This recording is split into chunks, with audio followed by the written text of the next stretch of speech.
Eu quero trabalhar com os irmãos nesta noite o penúltimo livro da Bíblia. Penúltimo livro da Bíblia. Quem já encontrou, diga amém. Isso.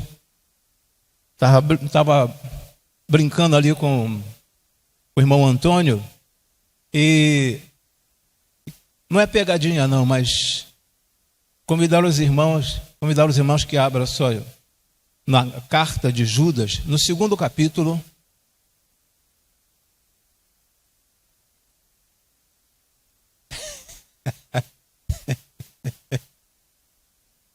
O livro de Judas só tem um capítulo e tem 25 versículos.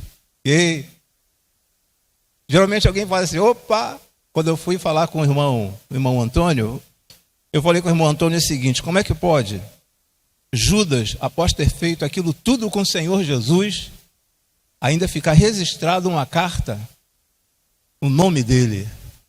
Aí o irmão Antônio olhou para mim, aí entendeu, rapidamente ele captou a mensagem e falou, pastor, não é isso não. Aí eu comecei a rir, aí ele entendeu perfeitamente. Esse Judas que está aqui, que escreveu esta carta, ele era irmão do Senhor Jesus.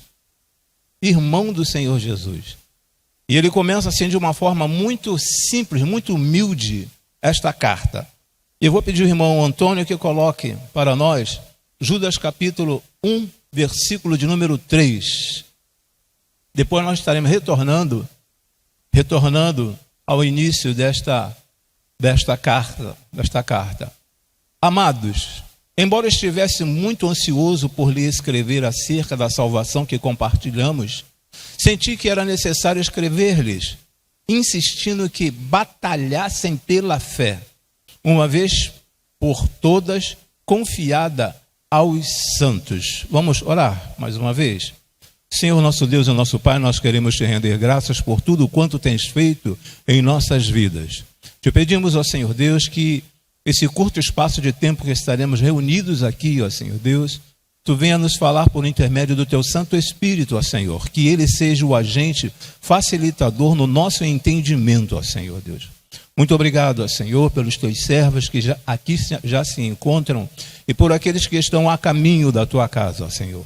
Agradecimento este que fazemos em o nome por amor de Cristo Jesus. Amém e amém, Senhor. Podem assentar, queridos. Irmãos, então, conforme eu estava mencionando, aqui Judas começa no seu prefácio e saudação, nos 2 primeiros versículos, ele está falando aí sobre o prefácio e salvação. E dentro desse prefácio, ele vem falando que ele não diz que é irmão do Senhor Jesus, ele fala que é servo do Senhor Jesus. Então, onde eu mencionei a respeito da humildade dele. Ele poderia iniciar esta carta falando assim, eu, Judas, irmão do Senhor. Ele poderia tranquilamente, porque ele era irmão do Senhor Jesus. Mas ele não inicia a carta deste jeito. Ele anuncia um outro personagem, ok? Pela Bíblia que eu tenho aqui em mãos, fala assim, Judas, servo de Jesus Cristo e irmão de Tiago. Ele poderia dizer, olha, nós dois, eu e Tiago, somos irmãos do Senhor Jesus. Mas aqui dentro desse prefácio, ele não fala, ele não começa assim. Então é muito importante nós aprendermos simplicidade, humildade com os servos do Senhor. Aqui não era uma pessoa qualquer, não era uma pessoa assim que foi tirada lá do meio do povo ímpio, mas era irmão do Senhor Jesus. E ele começa a carta desta forma, servo do Senhor Jesus. E todos nós somos servos. Todos nós somos servos. E na qualidade de servos precisamos nos colocar e nos posicionarmos como servos do Senhor. Não existe ninguém que seja superior ao outro dentro da igreja. Não existe ninguém que seja superior ao outro dentro da igreja. E aí dentro dessa primeira parte daqui ele fala sobre saudação também, prefácio ele fala sobre saudação, ele diz ainda, misericórdia e paz e caridade vos sejam multiplicadas. vos sejam multiplicadas. Então, dentro desses 2 primeiros versículos aqui, ele faz a sua apresentação e faz também a sua saudação àquele povo. Ele estava escrevendo ao povo ali da Ásia, não estava escrevendo a um povo específico, e ele escreve essa carta já no final do 1º século. Infelizmente, os irmãos do Senhor Jesus só foram dar crédito ao Senhor Jesus após sua morte, após sua ressurreição. Só após a ressurreição do Senhor Jesus que os irmãos dele começaram a dar crédito quem era aquele que vivia e convivia debaixo do mesmo teto. Só após a ressurreição do Senhor Jesus. E Judas, então, ele começa a escrever esta carta com uma grande preocupação. Nesse segundo slide nos diz o que já falamos, que irmão de Jesus, que escreve no final do 1º século. No terceiro slide nos fala do perigo que a igreja estava vivendo com a presença de falsos mestres. Este foi o objetivo, este foi o objeto, era a preocupação de Judas em escrever esta carta. Nos fala do perigo que a igreja estava vivendo com a presença dos falsos mestres. Observe que esses falsos mestres já existiam no Antigo Testamento, no início da era cristã, e se nós observarmos hoje em dia, quantos se utilizam da palavra do Senhor, mas falam aquilo que eles bem entendem. E falam aquilo que eles bem entendem.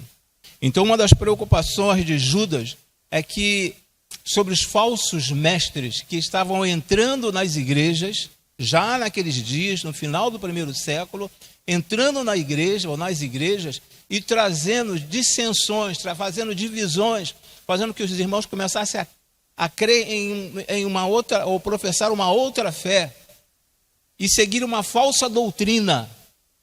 Uma falsa doutrina. E isso não é diferente nesses dias que nós estamos vivendo, que uma vez ou outra entra um pastor na igreja, ele chega, encontra uma igreja de uma forma, mas quando ele sai, ele deixa a igreja totalmente transformada, segundo o entendimento dele. Deixa eu trazer uma ideia para os irmãos, algo que eu certamente já comentei, já falei com vocês a respeito disso. Se eu, Cláudio, eu tenho um pensamento diferente do comportamento, da doutrina desta igreja, se eu tenho um pensamento diferente, eu vou buscar uma outra igreja. O que eu não posso é colocar o que está na minha cabeça, a doutrina que está na minha cabeça, e tentar mudar a doutrina da igreja do Senhor Jesus.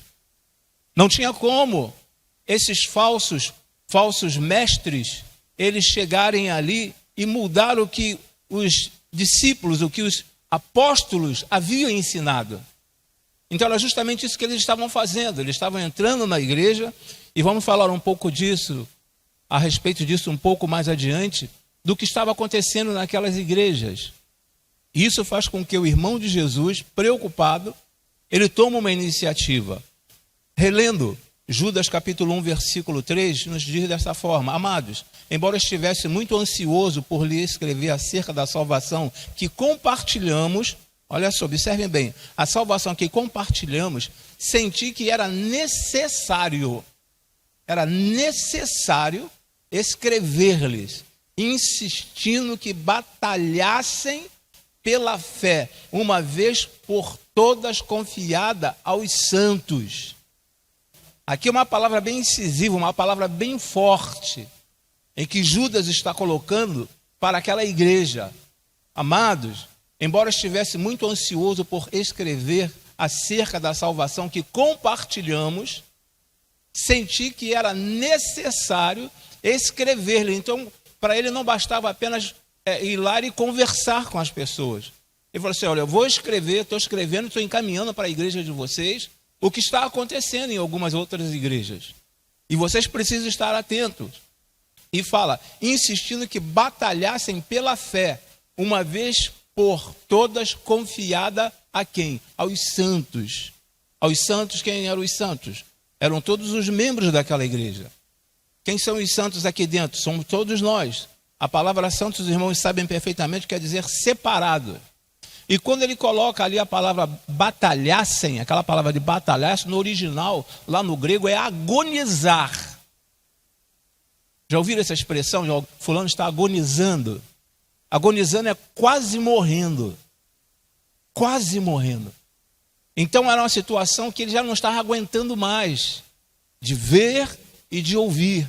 Algo que estava entrando pela igreja do Senhor, não era a igreja do irmão dele, é a igreja do Senhor Jesus. E ele está falando assim, olha, eu estou agonizando porque eu não aguento mais o que eu estou vendo, estou ouvindo. O que está acontecendo nas igrejas e com a ação permissiva de muitos de vocês. A ação permissiva de muitos de vocês. E aí neste outro slide começa ainda nos falando o seguinte, o evangelho foi dado e é definitivo. Não existe um outro evangelho, não existem outras cartas que estejam dentro do cânon, que estejam dentro das escrituras.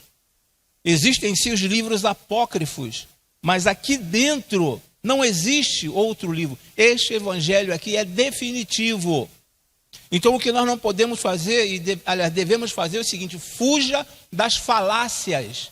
O que é falácias aqui? Das mentiras. Do que as pessoas estão querendo, colocar um recheio dentro da palavra. Fuja disto. Se alguém começar a falar alguma coisa que não esteja nas escrituras, fala assim, em que versículo se encontra? Em que capítulo está? Qual livro?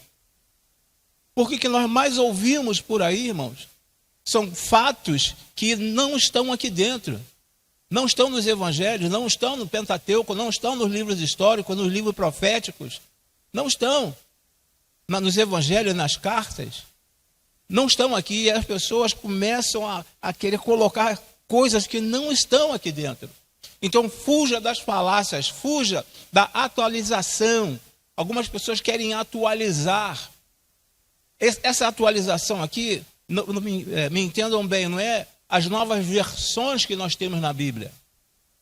Nós tínhamos até certo tempo, conversei com o seminarista um dia desse, nós tínhamos até pouco tempo a nova versão internacional, que era mais atualizada, e agora tem a nova versão internacional contextualizada, uma mais nova ainda. E a partir de um determinado momento, eles querem trazer para cada um de nós um esclarecimento maior. Um esclarecimento maior. É por isso que hoje em dia nós temos tantas Bíblias com rodapé, com estudo no rodapé, Bíblia de estudo, para que nós possamos entender e entendermos melhor. Porque as pessoas às vezes leem, mas não entendem. As pessoas estão lendo, mas não estão entendendo, estão ouvindo e estão aceitando. Estão aceitando.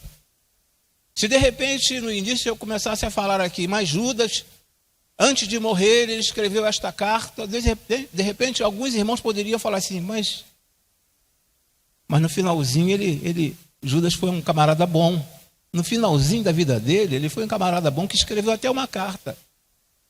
E se eu persistisse nessa ideia, não porque Judas, antes dele, se enforcar, porque Judas foi um homem que no final da sua vida, de repente alguns irmãos essa ideia que falam assim, realmente Judas no final da vida dele, ele escreve e deixa uma carta. Mas por quê? Existem pessoas que por falta de conhecimento, ou querendo de repente pegar uma outra linha doutrinária, joga isso para a igreja e muitas igrejas, muitos servos do Senhor acabam aceitando o que estão ouvindo. Recebi nova visão. Se alguém chegar perto de você e dizer, olha, recebi uma nova visão dentro das Escrituras. Que nova visão dentro das Escrituras? Não existe nova visão dentro das Escrituras. Existe sim, você pesquisa, você vai a fundo, conforme na nossa reunião dos pastores, nós pesquisamos, nós vamos lá no original, vamos lá e aprofundamos mais ainda, vamos lá no fundo mesmo, para ver o que as Escrituras no original estão nos ensinando. São assuntos que, para ser tratado a nível com o seminarista e com os pastores também. Porque, de repente, os irmãos poderiam até não entender, tá? Não se sentir tão interessado pelo assunto em si. Mas quando alguém chega para você e fala assim, ó, recebi uma nova visão. Essa nova visão não existe dentro da Bíblia. Se você for pesquisar a Bíblia e trouxer o que significa, por exemplo, a palavra lehem, quer dizer pão no hebraico. Não é só pão de comer. São todas as necessidades. Todas as necessidades nossas. Me veio à memória agora essa palavra. São todas as necessidades. Não quer dizer só pão. Não quer dizer só pão. Então eu vou chegar aqui e vou começar a falar, não, porque o pão, mas o pão tem outros, sabe, a etimologia desta palavra nos leva para outros lados também. Tem várias vertentes dessas palavras no original. Então nós precisamos estar atentos em relação a isto. Em relação a isto. Recebi nova visão. Então no final eu coloquei, ó, fuja disso. Fuja dessa situação. Se alguém começar com palavras que não estão na Bíblia, fuja dessa situação, fuja destas palavras que as pessoas colocam para nós e às vezes nós acabamos acreditando. Lembra daquela expressão, 1000 chegará, mas 2000 não passará? Quantos cristãos falam, está chegando o ano 2000, está chegando o ano 2000, está chegando o ano 2000. 1000 chegará, mas 2000 não passará. Não, está nas Escrituras. Não, está aqui nas Escrituras. Mas onde nas Escrituras? Onde nas Escrituras? Não tem nas Escrituras. As pessoas falam a respeito disso, mas não tem nas Escrituras. Ok. Nesse outro slide nos fala sobre um chamado à batalha espiritual. Observe que logo aí no início nos fala chamados, amados e guardados. Então aqui começa uma batalha espiritual. Como que nós conseguimos vencer essa batalha espiritual? Esse próximo slide que está no versículo número 1, Judas, servo de Jesus Cristo e irmão de Tiago, aos que foram chamados, amados por Deus Pai e guardados por Jesus Cristo. Nós conseguimos vencer essa batalha porque nós fomos chamados pelo Senhor. O Senhor uns dias nos chamou. Ninguém fala assim, não, eu entrei no Evangelho porque eu quis. É mentira. Porque é o Espírito Santo de Deus que convence o homem do pecado, da justiça e do juízo. Você veio porque o Espírito Santo de Deus te tocou. E você caiu em si e falou assim, realmente eu era um pecador, consto mais. Eu era um pecador que pecava mesmo sempre, estava sempre pecando, mas o Espírito Santo de Deus trabalhou na minha vida, trabalhou no meu coração. Desta forma nós vamos conseguir vencer essa batalha espiritual. Amados por Deus Pai. É um amor eterno. É um amor que não tem fim. Podemos ser desprezados, conforme o escritor no Antigo Testamento fala, nós podemos ser desprezados por qualquer um, mas nós não somos desprezados pelo nosso Deus. De repente, existem situações que uma criança já é rejeitada desde o ventre materno. Desde o ventre materno a criança já é rejeitada. E ela sabe, a criança entende, ela sente que está sendo rejeitada. Até uma mãe pode rejeitar um filho no seu ventre. Mas o nosso Deus, Ele não vai nos rejeitar, vai sempre nos amar, independentemente da situação que nós estejamos passando. Eu costumo dizer o seguinte, que quando você chora, antropoforicamente, quero dizer que Deus também está chorando. Por ver o seu filho sofrer. Por ver o seu filho passar por dificuldades. Então, queridos, nós somos amados por Deus, Pai. E guardados por Jesus Cristo. Guardados por Jesus Cristo. Então, observe a batalha. Eu só consigo vencer essa batalha quando eu tenho o conhecimento que eu fui chamado por Deus para fazer parte deste grande exército. Eu só consigo vencer essa batalha espiritual quando eu entendo que sou filho do Pai, ou filha do Pai, que eu sou amado pelo Pai, eu sou um amado do Pai, e consigo entender que eu sou guardado pelo Senhor Jesus. Por mais que o inimigo queira te tirar, ele não vai conseguir. Por mais que ele queira te tirar, ele não vai conseguir. Desde que o Espírito Santo de Deus habitou em nossas vidas, entrou em nossas vidas, fez morada em nossas vidas. O que nós vamos falar um pouco mais adiante a respeito desse espírito entrar na nossa vida ou não. Falar sobre esses falsos mestres. Avançando, a segunda situação que podemos observar dentro dessa carta que Judas escreve, os cristãos têm misericórdia de Deus. Existe uma diferença aí entre justiça e graça. Justiça e graça. Nós somos alvos da graça de Deus, da misericórdia de Deus. Deus tem tido misericórdia para com cada um de nós. Nós, que eu falo, todos os servos espalhados pela face da terra. As misericórdias do Senhor são as causas de não sermos consumidos todos os dias. Todos os dias. Todos os dias. Então, misericórdia. Os cristãos têm misericórdia da parte do Senhor. Paz.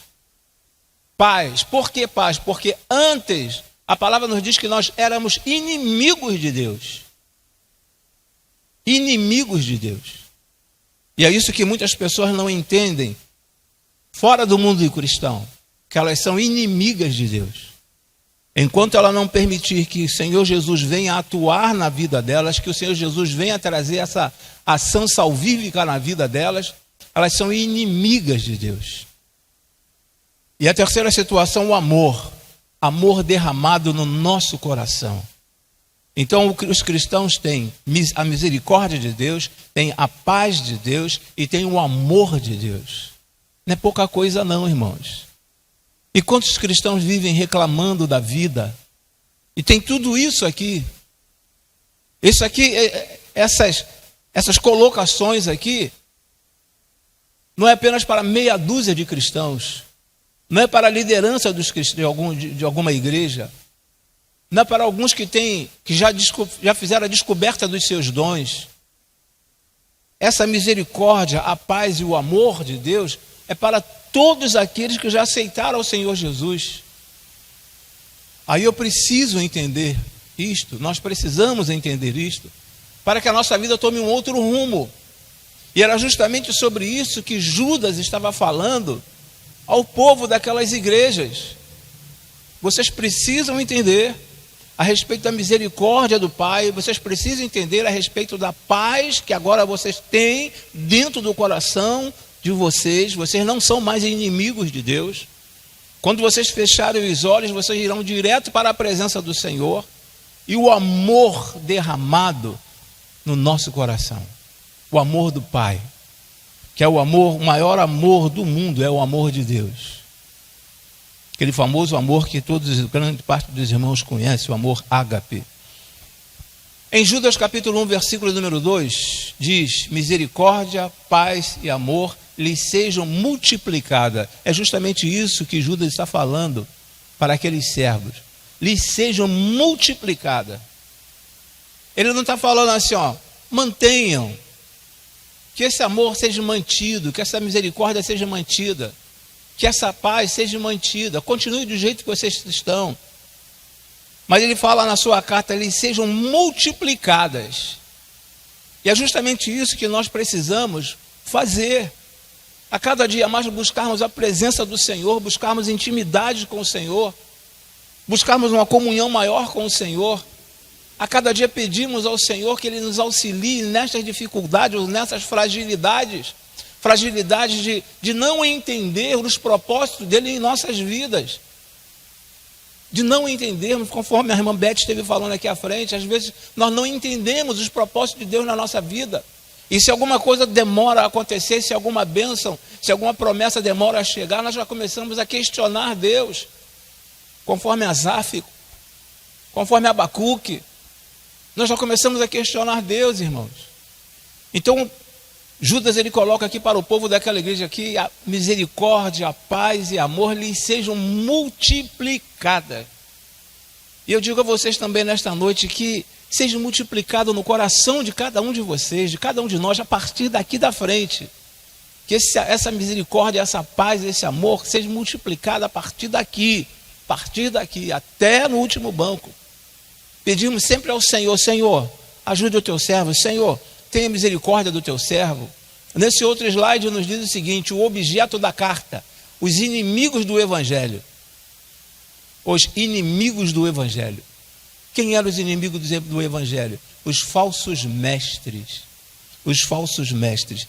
E temos o versículo de número 4, que nos diz assim, ó: pois certos homens, cuja condenação já estava sentenciada há muito tempo, infiltraram-se dissimuladamente no meio de vocês. Estes são ímpios e transformam a graça de nosso Deus em libertinagem e negam Jesus Cristo, nosso único e soberano Senhor.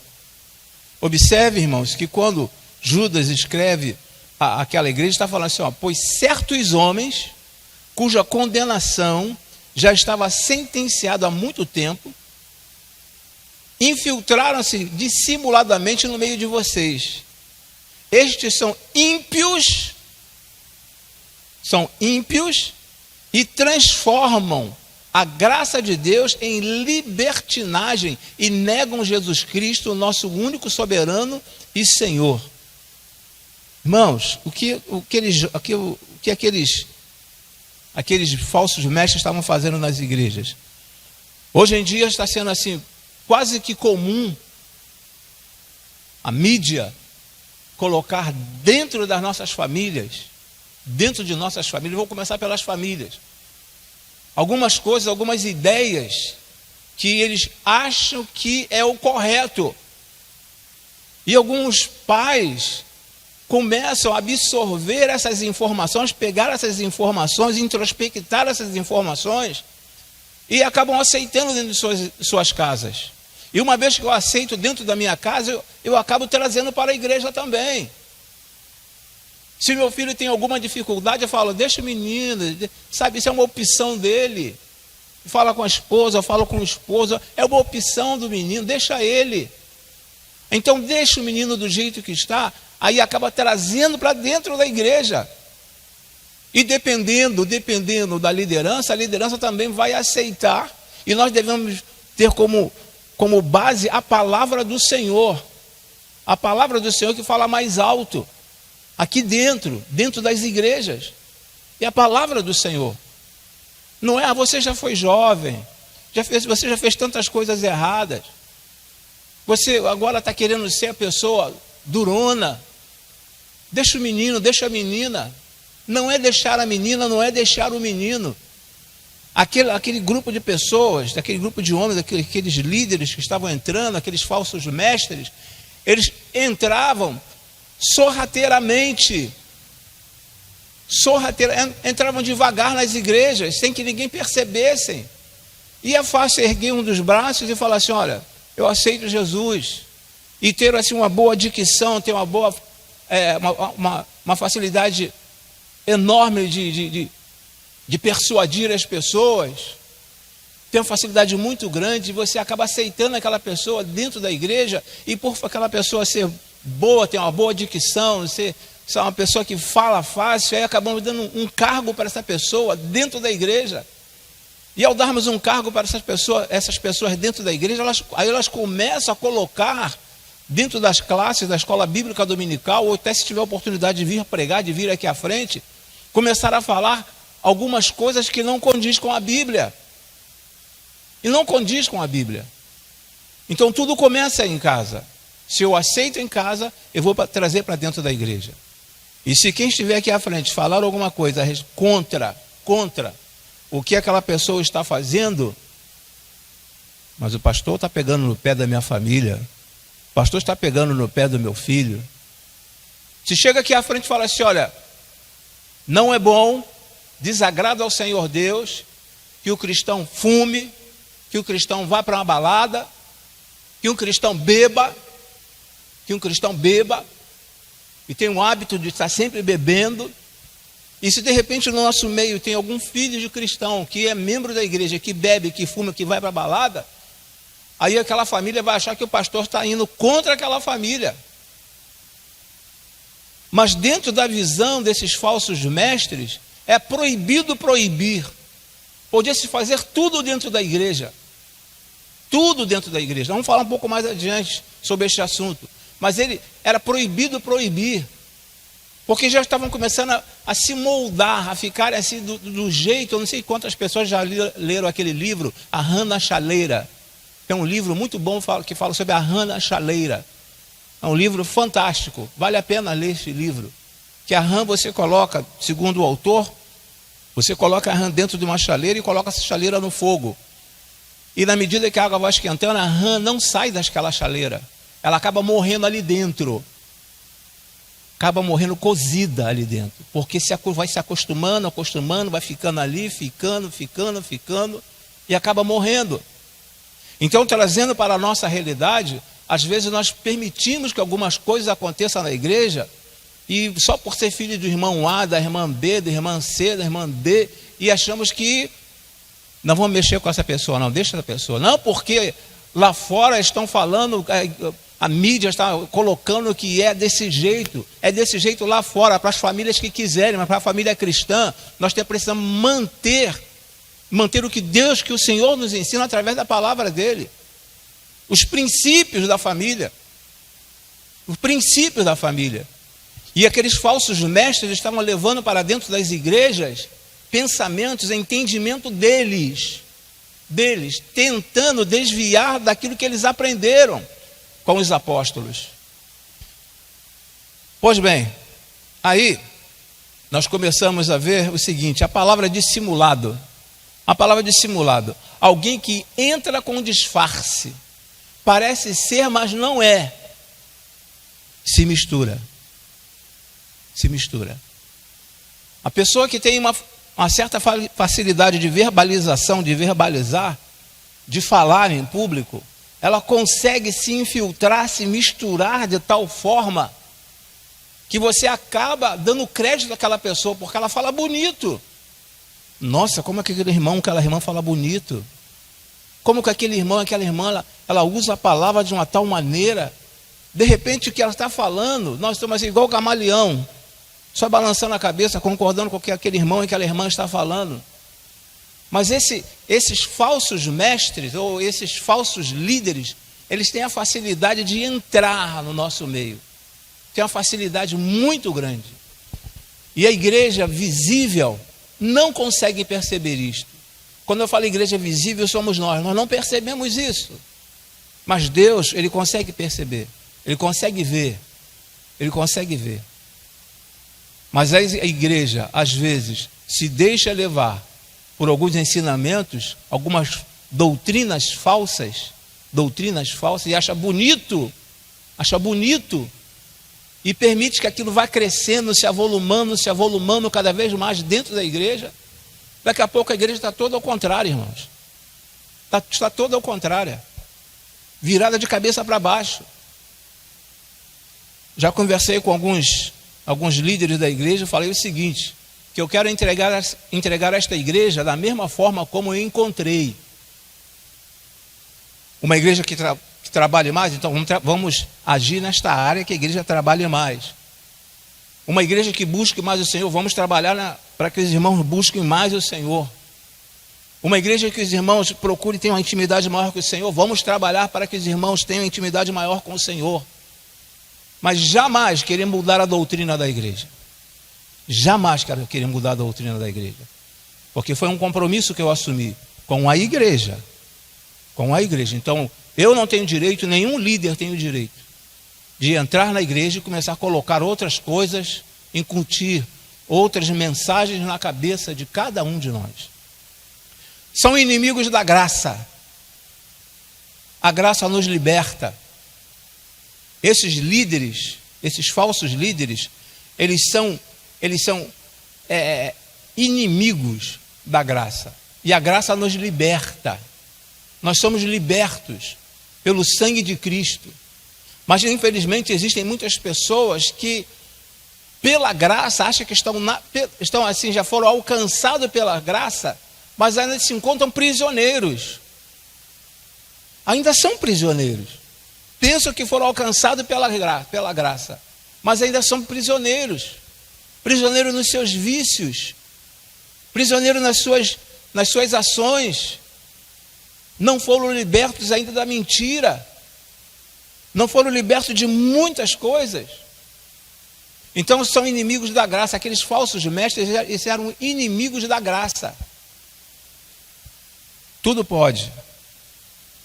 Na igreja aqui, onde eu estou liderando, no caso lá nos dias de Judas, irmão do Senhor Jesus, você pode ficar à vontade.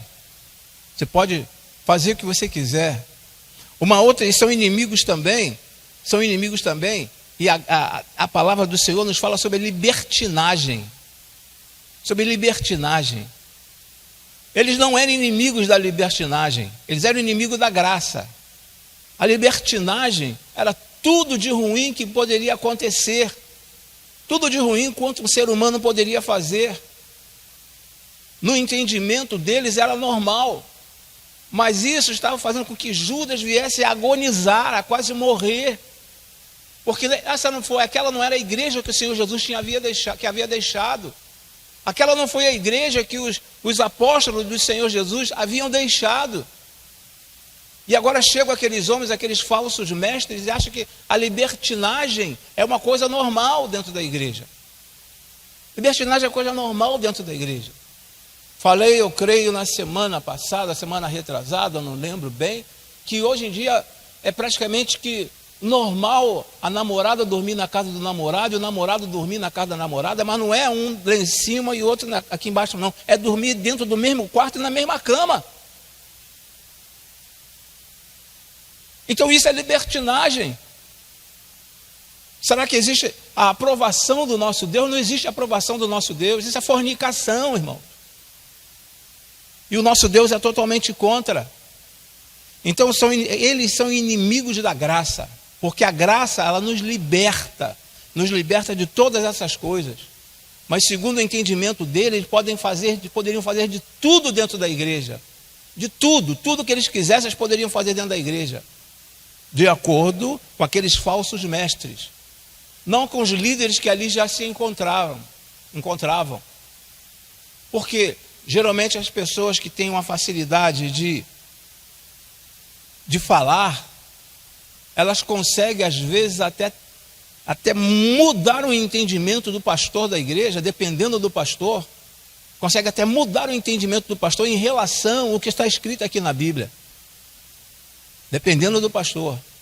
Elas chegam assim com um certo jeito, um jeitinho assim muito meticuloso, um jeitinho assim muito tranquilo, e acaba mudando a ideia do pastor. Negam, mudam a doutrina.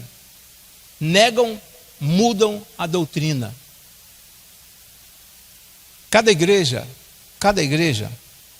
tem o direito, deixa eu voltar aqui um assunto, está sendo gravado, mas não tem problema. Cada igreja tem o direito de agir, cada líder tem o direito de agir da forma como bem entender. Uma certa ocasião eu estava em uma determinada emissora, num debate que começa às 11 horas, e eu falei a respeito de um dom, e teve um pastor que ligou para a emissora e falou: esse pastor aí está maluco, como é que ele pode falar sobre este dom aí? Deus não concedeu este dom a tais pessoas, a tal gênero, Deus não concedeu.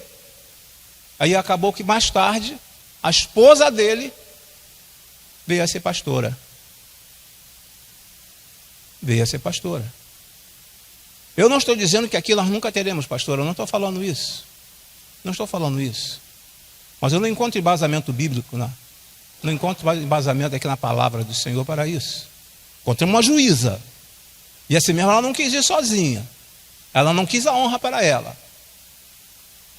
Então, de repente, para ficar bem com a igreja, vou juntar algumas irmãs, vou colocar as irmãs como pastora aqui na igreja, para ficar bem com a igreja. Eu tenho que seguir o meu entendimento dentro da palavra, o que está aqui na palavra.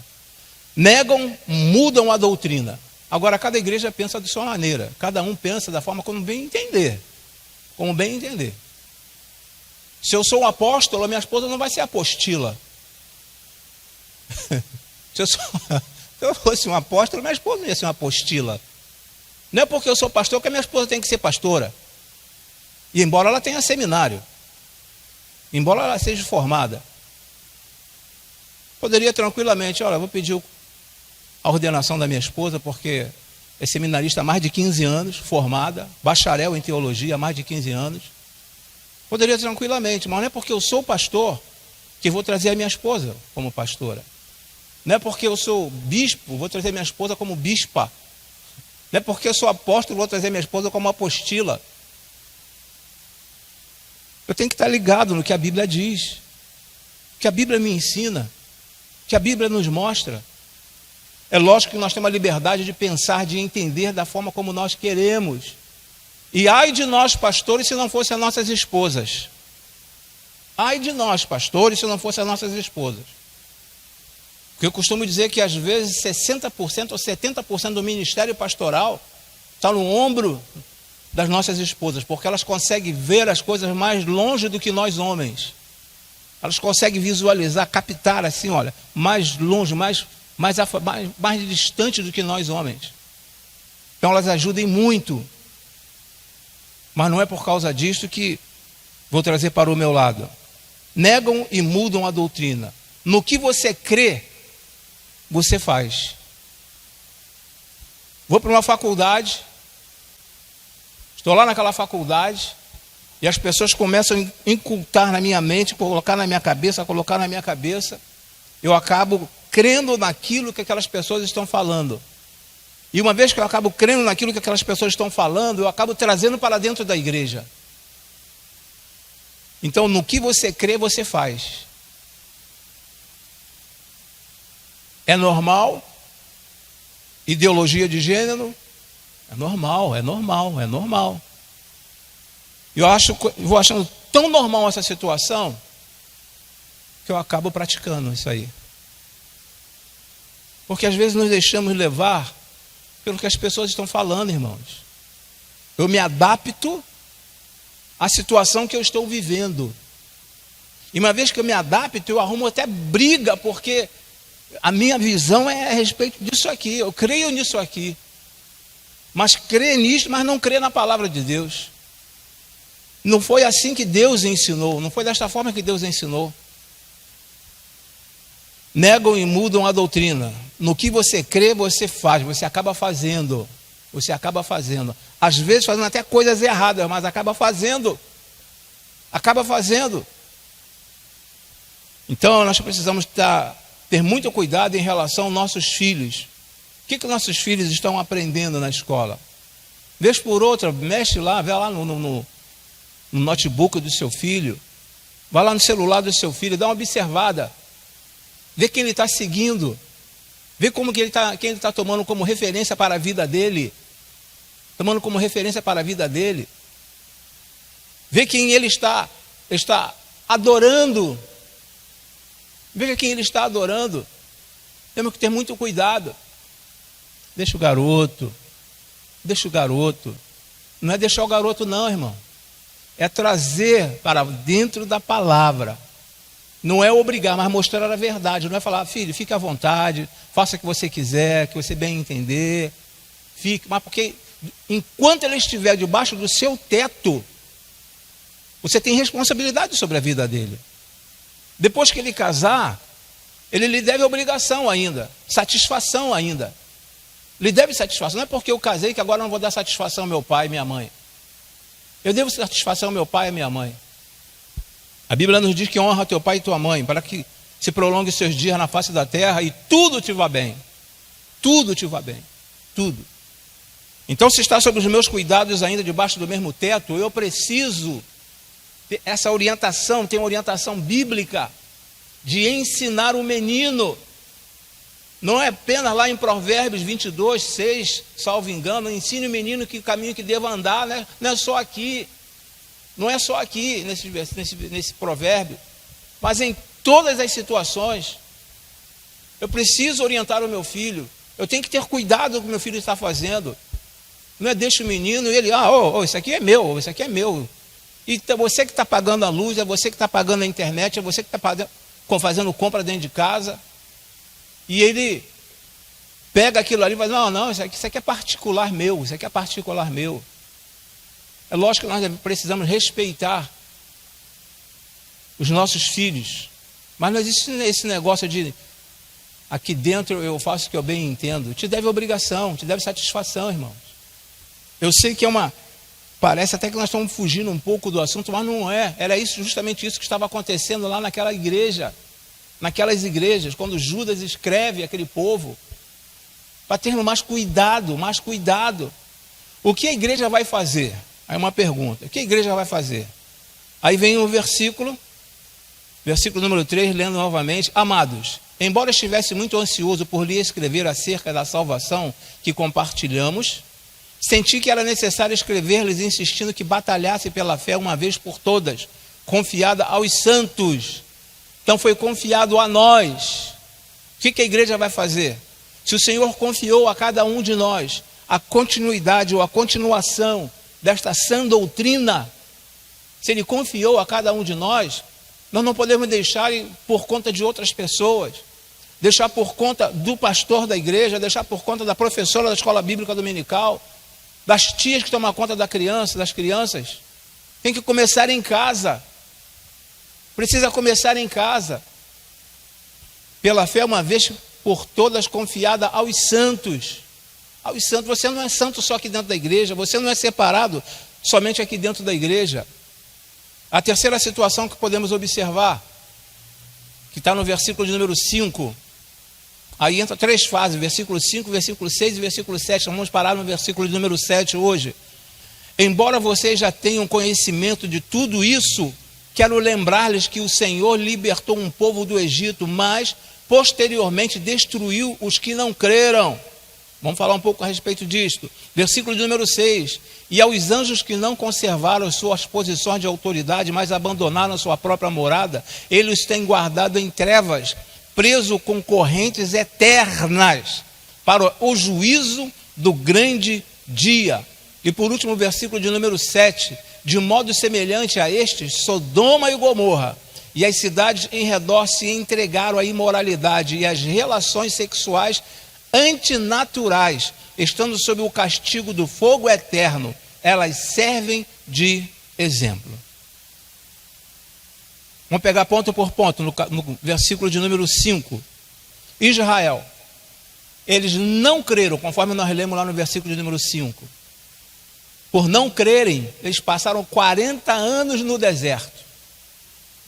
40 anos no deserto, por não crerem. Passaram 40 anos no deserto, por não crerem. No versículo número 6, os anjos fizeram e criaram uma rebelião e caíram. Irmãos, todo rebelde não chega a lugar algum. Todo rebelde não chega a lugar algum. Aqueles que se rebelam contra alguma coisa não chega a lugar algum. Não chega a lugar algum. Os anjos que caíram com Satanás, que caíram com Lúcifer, que era um anjo de luz, eles queriam ser igual ou superior ao nosso Deus. Aqui está falando que os anjos já têm o lugar eterno para eles ficarem. Foram aqueles que caíram, a rebelião, por causa da rebelião. Da rebelião. E a rebelião não é algo assim difícil de acontecer em muitas igrejas. A rebelião é uma das coisas mais fáceis que tem para acontecer dentro de algumas igrejas. Um grupo se levanta e é contra isso, é contra aquilo outro, e aí divide a igreja. Divide a igreja. Não divide a igreja. Um grupo sai e a outra igreja, o outro grupo permanece. Mas por causa de rebelião. E dentro dessa rebelião, sempre tem alguém, lembra lá dos falsos mestres? Alguém que quer um destaque, que é uma posição dentro de uma igreja. Então, que é uma posição de destaque, então se rebela. Começa os grupinhos. Pá. Aí todo mundo fala, pastor legal, mas aquele outro pastor é melhor. Aquele outro pastor é melhor. Aquele outro pastor é melhor. E começa aquela, não, eu defendo. Lembra quando Paulo falou que um disse que era de... Uns falaram que era de Paulo, outros falaram que era de outros apóstolos. Era uma igreja dividida. Uma igreja dividida. Por quê? Por causa dessa rebelião, a sede pelo poder. Muitos têm sede pelo poder. Já que eu não consigo um lugar de primazia na igreja, eu vou formar um grupo e vou tentar destituir quem está à frente. Então, caíram, esses anjos caíram, porque se rebelaram. Os irmãos já conhecem essa história. Alguns já passaram por essa história, ou já passaram por alguma igreja que aconteceu fato similar. Outra situação que está aí no versículo de número 7, que nós lemos ainda há pouco, fala sobre Sodoma e Gomorra. O que estava acontecendo? O que estava acontecendo lá em Sodoma e Gomorra, irmãos? Quando os anjos foram visitar aquela família em forma corpórea, que todas as vezes que os anjos iam visitar, fazer contato com o ser humano, iam em forma corpórea. Quando os anjos foram visitar aquela família, os moradores daquela cidade queriam ter relação sexual com os anjos. E isso aqui estava dentro da cabeça, isso aqui estava dentro da mente dos falsos mestres. A cabeça dos falsos mestres é uma situação normal. E o Senhor Deus é contra, desde lá do Antigo Testamento, quando ele fala sobre sodomitas. E ele traz o assunto para o Novo Testamento também. É uma coisa que nós precisamos parar, muitas pessoas precisam parar e analisar. Israel não creu? Não creram. E sofreram consequências por causa disso. Muitas pessoas não creem e sofrem consequências por causa disso. Aconteceu na vida de fulano de tal. Aconteceu na vida de ciclano. Mas eu acho assim, acho impossível acontecer na minha vida. Sinceramente, eu não creio. Israel tinha visto Deus realizar milagres ali no deserto. Muitos milagres no deserto. Muitos. Mas não creram. E aí o que aconteceu? Daqueles que saíram lá do Egito, somente 2 conseguiram entrar na terra prometida. Somente 2. E peregrinaram 40 anos no deserto. Aqueles 2 poderiam, falar assim, não, o que nós vimos ali como espia, nós trouxemos um bom relatório, e Deus poderia falar assim, olha, vou colocar vocês para vocês chegarem rapidamente na terra prometida, mas eles ficaram também 40 anos no deserto. Ficaram 40 anos também no deserto. E aí os anjos aqui, quando fala sobre rebelião, nenhum rebelde consegue nada, irmãos. Nenhum rebelde consegue nada. Não consegue nada. Se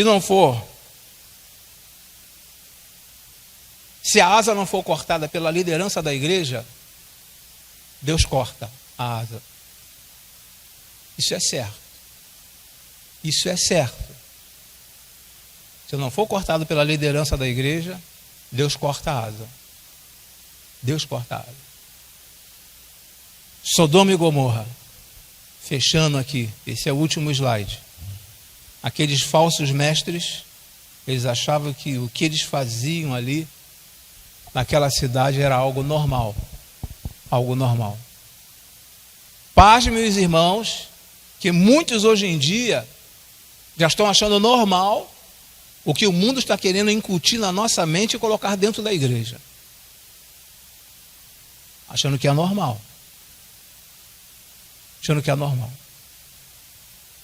Eu não tenho por hábito estar mexendo muito no negócio de TikTok, porque eu acho que aquilo ali... Eu não perco muito tempo com aquele tal de TikTok.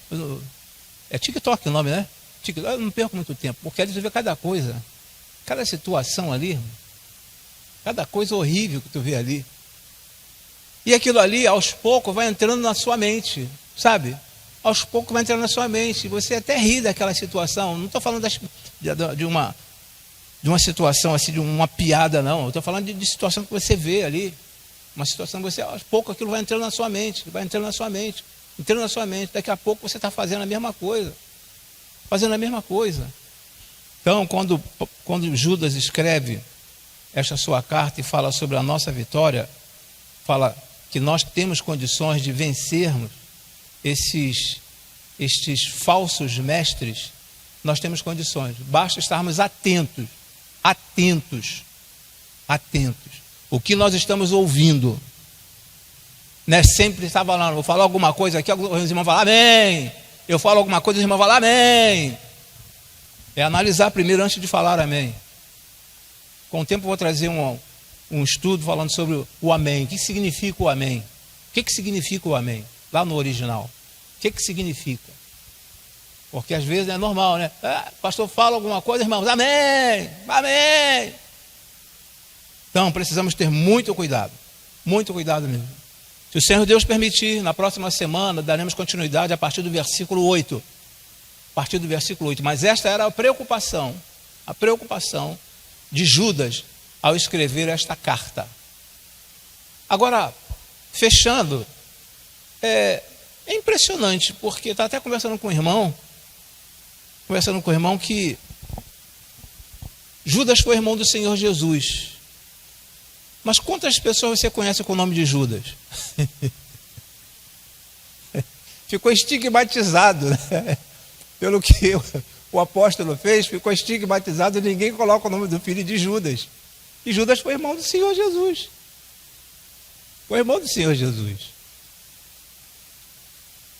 Eu estava conversando com o irmão a respeito disso. Vamos orar, vamos encerrar. Pedir ao Senhor que, da mesma forma como nos trouxe até a casa dele nesta noite, nos leve em paz para os nossos lares. Agradecendo mais uma vez ao Senhor Deus pela presença do Davi. Muito obrigado, Davi, por estar conosco aqui.